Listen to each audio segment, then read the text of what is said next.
Accident के शोर की वजह से वहाँ पर वो अजीब से क्रिएचर्स आ जाते हैं, जिनको देखकर यूग का फैमिली डॉग भौंकने लगता है। डॉग की आवाज सुनकर वो क्रिएचर्स इनकी कार पर हमला करने लगते हैं। ग्लेन इन सबकी जान बचाने के लिए अपनी गन से शूट करना शुरू कर देता है। गन शॉट की आवाज से सारे क्रिएचर्स ग्लेन के ऊपर हमला करने लगते हैं और उसको मार डालते हैं, लेकिन इनका डॉग अभी भी भौंकना बंद नहीं करता। उसकी आवाज से वो क्रिएचर्स फिर से उनकी कार की तरफ आने लगते हैं। अब अपनी फैमिली को बचाने के लिए यूग अपने डॉग को मजबूरन कार से बाहर निकाल देता है और सारे क्रिएचर्स उसको मार डालते हैं। एली इस चीज से बहुत दुखी होती है, लेकिन उनके पास इसके अलावा और कोई रास्ता नहीं था। यूग सबसे कहता है कि हम लकी हैं क्योंकि हम सबको साइन लैंग्वेज आती है और अब से हम सिर्फ इशारों में ही बात करेंगे, क्योंकि वो क्रिएचर्स देख नहीं सकते, सिर्फ सुन सकते हैं। अगर हम आवाज नहीं करेंगे तो वो हम पर हमला नहीं कर सकते। क्रिएचर्स के शांत होते ही ये सब बिना आवाज किए अपनी कार से पैदल चलना शुरू करते हैं। ऑफ रोड पर चलते हुए इन्हें आगे जाकर एक घर दिखाई देता है। इस घर के चारों तरफ ऊंची फेंस लगी हुई थी। इतने में एक लेडी अपनी गन लेकर उस घर से बाहर आती है और इन सबको डराने के लिए इनके ऊपर शूट कर देती है, जिसकी आवाज इतनी ज्यादा तेज होती है कि वो सारे क्रिएचर्स उस लेडी के ऊपर हमला करके उसको मार देते हैं। घर के अंदर बस वो लेडी ही होती है जो अब मर चुकी है।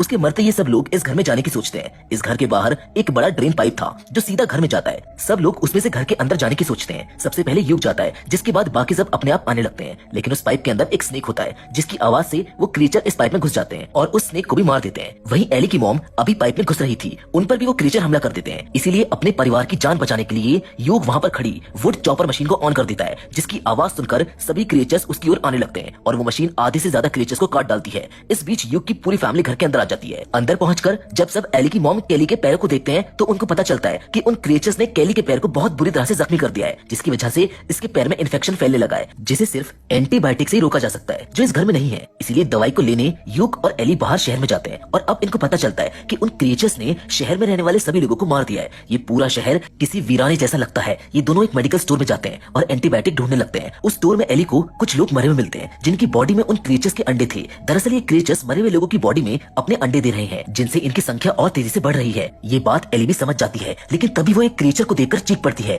जिसकी वजह से वो क्रिएचर स्टोर में आ जाते हैं। लेकिन किसी तरह से युग यहाँ के फायर अलार्म को ऑन कर देता है और ये उसका फायदा उठाकर वहाँ से भाग जाते हैं। लेकिन खुशी की बात तो ये थी कि इनको एंटीबायोटिक मिल गई थी। इसी बीच इनके पास एक प्रीस्ट जैसा आदमी आता है जो इन्हें अपने ग्रुप में शामिल होने को कहता है। हम देख पाते हैं कि उस आदमी की जीभ कटी हुई है। शायद इन लोगों ने खुद ही अपनी जीभ काट ली होगी ताकि चाहकर भी कोई आवाज ना निकाल पाए। युग इस आदमी को मना करके आगे बढ़ जाता है, पर हम देख पाते हैं कि इस आदमी की नजर एली को लेकर सही नहीं है। वो जाते हुए भी उसको घूर रहा होता है। जहाँ हम आगे देखते हैं कि एंटीबायोटिक से एली की मॉम का पैर ठीक होने लगता है और ये सब खुश होते हैं। इसी बीच एली के पास उसके बॉयफ्रेंड रॉब का वीडियो कॉल आता है। वो बताता है कि उसके मॉम डैड भी मारे गए। अब वो नॉर्थ की तरफ जा रहा है क्योंकि वहाँ पर एक रेफ्यूजी कैंप है। इसके अलावा एली इंटरनेट पर सर्च करके ये भी पता लगाती है कि ये क्रिएचर्स ज्यादा ठंडे इलाकों में नहीं रह सकते, जिसका मतलब ये है कि शायद नॉर्थ में सच में कोई रेफ्यूजी कैंप है, क्योंकि वो बहुत ठंडा इलाका है। इसलिए एली अपने डैड युग से कहती है कि अगर हम नॉर्थ की तरफ जाएं तो हमारे बचने के चांसेस ज्यादा है। इसी दौरान वो अजीब सा कट्टी जीभ वाला प्रीस्ट एली के घर पर उसका पीछा करते हुए आ जाता है और इस बार उसके साथ कुछ लोग भी होते हैं। वो युग को फोर्स करते हैं, लेकिन इस बार भी युग उनको मना कर देता है। असल में उनका इंटरेस्ट इन सबको अपने ग्रुप में ज्वाइन करने का नहीं है। वो प्रीस्ट तो सिर्फ एली को अपने ग्रुप में ज्वाइन करना चाहता है, क्योंकि एली अभी जवान है और वो उसके ग्रुप को बढ़ा सकती है। ये बात जानकर युग को काफी गुस्सा आ जाता है और वो उस प्रीस्ट पर अपनी बंदूक तान देता है, जिससे डरकर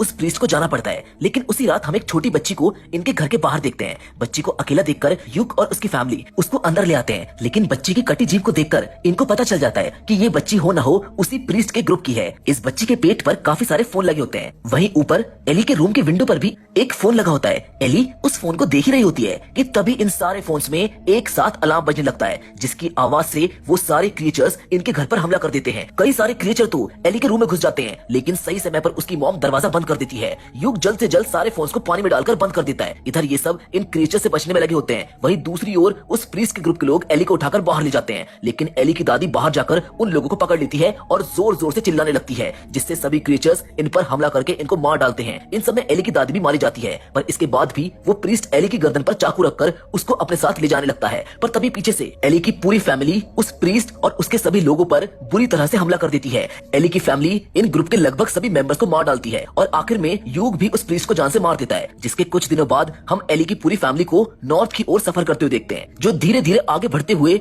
आखिरकार उस रेफ्यूजी कैंप तक पहुंच जाते हैं, जिससे ये सब बहुत खुश होते हैं। कहानी के आखिरी सीन में हम एली को उसके बॉयफ्रेंड रॉब के साथ तीरों से उन क्रिएचर्स का शिकार करते हुए देखते हैं। शायद अब ये लोग शांति से रहकर इन क्रिएचर्स को मारना सीख चुके हैं, जो कि इनके सर्वाइवल के लिए काफी अच्छी चीज है।